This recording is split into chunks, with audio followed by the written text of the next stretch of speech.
અને મૃત્યુ, કેમ કે આ ધરતી છે, આ લોક છે, એનું નામ જ છે મૃત્યુ લોક. અહીંયા જે જન્મ્યા છે એને મરવાનું છે, જે ખીલે છે એ ખરવાનું છે. સમજી ગયા? એટલે મોતથી ક્યારે બીવાનું નહીં. અને હનુમંધામના ભાનુ બાપુ ક્યારેય મોતથી નથી ડરતા. હું તો આવકારું છું કે આવ, મેં તૈયાર બેઠા હું. અને હું શું કામ નથી બીયાતો?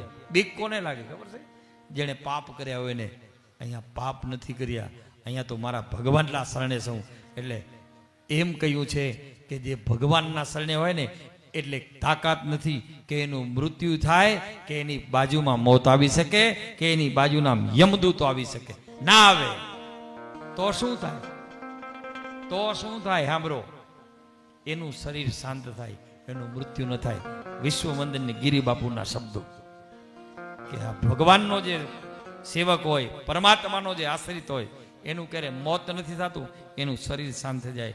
શિવોહોમ શિવોહોમ શિવોહોમ કરતા જીવ નીકળી જાય, ખબર ન પડે.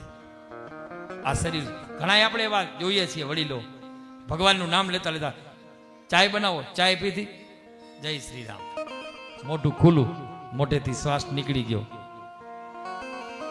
આવું વાલા જો મૃત્યુ જોતું હોય ને શાંતિ વાળું, તો કોઈની નિંદા કોથળી ન કરવી, ભગવાનનું ભજન કરવું. થાય તો સારા કામ કરવા, નકા કોકને નડવું નહીં.